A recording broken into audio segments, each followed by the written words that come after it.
हमारी पार्टी के नेताओं को थाने में सुबह बुलाते हैं, शाम तक बैठाए रहते हैं। फर्जी मुकदमे लगाकर कार्यकर्ताओं को डराना चाहते हैं। हर तरफ साइकिल साइकिल बोल रही है। इससे बौखलाकर भारतीय जनता पार्टी की सरकार में बैठे हुए अधिकारी, इनके मंत्री मुख्यमंत्रियों के दबाव में जो अधिकारी यहाँ पर पोस्ट हैं, हमारे पार्टी के नेताओं पर फर्जी मुकदमे दर्ज कर रहे हैं। ये आपको ये बंद करिए डराना धमकाने का खेल। मिल्कीपुर उपचुनाव में सपाइयों पर दर्ज हो रहे आपराधिक मुकदमे से सपा नेताओं में आक्रोश। चुनाव आयोग से हस्तक्षेप की गई मांग। खबर है अयोध्या जनपद से। मिल्कीपुर उपचुनाव में नामांकन प्रक्रिया संपन्न होने के साथ ही सपा नेताओं ने पुलिस प्रशासन पर बड़ा आरोप लगाया है। सपा नेताओं ने कहा कि समाजवादी पार्टी के नेताओं पर आपराधिक मुकदमे दर्ज करने की कवायद जोरों पर है। अपने नेताओं पर दर्ज हो रही एफआईआर से नाराज समाजवादी पार्टी के कद्दावर नेताओं ने पत्रकार वार्ता करते हुए चुनाव आयोग से इस पूरे मामले को संज्ञान में लेने की बात कही है।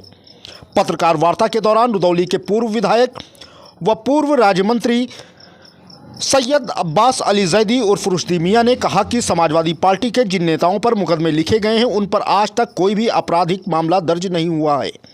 शासन सत्ता के इशारे पर जिस तरीके से मुकदमा दर्ज कराकर हमारे नेताओं को, कार्यकर्ताओं को प्रताड़ित किया जा रहा है, लोकतंत्र इस बात की इजाज़त नहीं देता।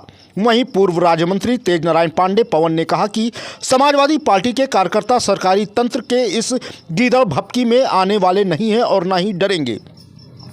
मिल्कीपुर की देवतुल जनता मतदान के दिन अपने मताधिकार का प्रयोग करते हुए शासन सत्ता द्वारा किए गए अपने अधिकारों के दुरुपयोग करने वाले लोगों को करारा जवाब देगी। पूर्व राज्य मंत्री श्री पांडे ने यह भी कहा कि पार्टी के जिला के महासचिव बख्तियार खां पर जिस व्यक्ति ने मुकदमा दर्ज कराया है, उसके ऊपर गुंडा एक्ट के तहत कार्रवाई भी इसी सरकार में वर्ष 2003 में हुई है। बता दें कि पत्रकार वार्ता के दौरान जारी की गई सूची के अनुसार अब तक समाजवादी पार्टी के 1 दर्जन कार्यकर्ताओं पर मुकदमा दर्ज हुआ है। पत्रकार वार्ता के दौरान अयोध्या के सांसद अवधेश प्रसाद, समाजवादी पार्टी के जिला अध्यक्ष पारसनाथ यादव, एजाज अहमद, बलराम मौर्य, अनूप सिंह के अलावा अन्य समाजवादी पार्टी के नेता मौजूद रहे। एनबी भारत के लिए नौशाद आलम की ये खास रिपोर्ट। समाजवादी पार्टी के प्रत्याशी के रूप में लोकप्रिय उम्मीदवार श्री अजीत प्रसाद जी चुनाव लड़ रहे हैं। मिल्कीपुर की जो देवतुल्य जनता है, वो समाजवादी पार्टी को भारी वोटों से जिता रही है। सारे लोग 5 फरवरी को साइकिल को वोट देना चाहते हैं। जनता हर तरफ साइकिल साइकिल बोल रही है। इससे बौखलाकर भारतीय जनता पार्टी की सरकार में बैठे हुए अधिकारी, इनके मंत्री मुख्यमंत्रियों के दबाव में जो अधिकारी यहाँ पर पोस्ट हैं, हमारे पार्टी के नेताओं पर फर्जी मुकदमे दर्ज कर रहे हैं, फर्जी उत्पीड़न कर रहे हैं। हमारी पार्टी के नेताओं को थाने में सुबह बुलाते हैं, शाम तक बैठाए रहते हैं। फर्जी मुकदमे लगाकर कार्यकर्ताओं को डराना चाहते हैं। अब जब इनका भाजपा के उम्मीदवार को अगर जनता नहीं पहचानती, तो इसमें समाजवादी पार्टी का कोई दोस्त तो है नहीं। समाजवादी पार्टी कोई माननीय हमारे सांसद जी ने तो टिकट दिया नहीं भाजपा के उम्मीदवार को, उन्हें भाजपा के लोगों ने टिकट दिया। अब ये भाजपा के लोगों को देखना चाहिए था कि ऐसे आदमी को टिकट दिया जिसे मिल्कीपुर में कोई पहचान भी नहीं करता।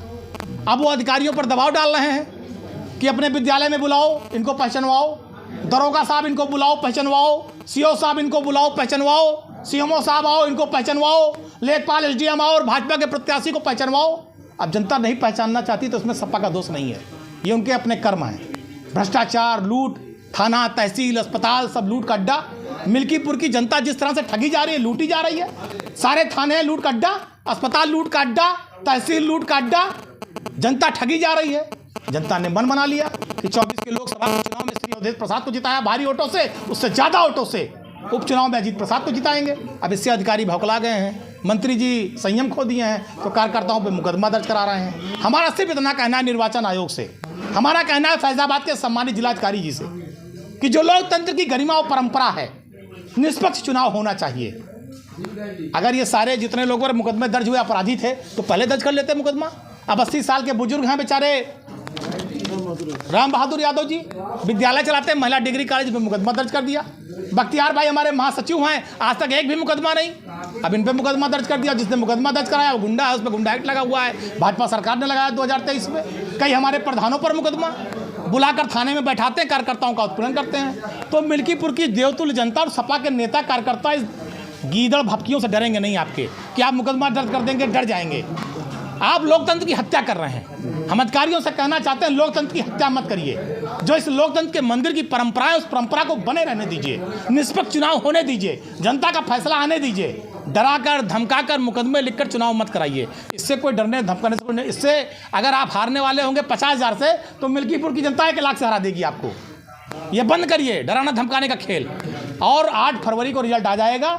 मिल्कीपुर की देवतुल्य जनता अजीत प्रसाद जी को विधानसभा भेजने का मन बना चुकी है। ये मुकदमा, धमकी, थाना, कोतवाल, सीमो, DIS, JD, ये कोई काम नहीं आएंगे। इससे भाजपा की बेइज्जती होगी। तो मैं चाहता हूँ लोकतंत्र में सम्मानित तरीके से हारिए, गलत तरीके से उत्पीड़न करके मत हारिए। धन्यवाद। कितने लोगों पर मुकदमा दर्ज हुआ? 15-16 लोगों पर हुआ और लगातार और लोगों पर करने की तैयारी है। सिलसिला जारी है, लेकिन कोई डरे वरेगा नहीं है। मुकदमा जो चाहे जितना लिखा लें। यह क्रांतिकारी धरती, मिल्कीपुर की धरती।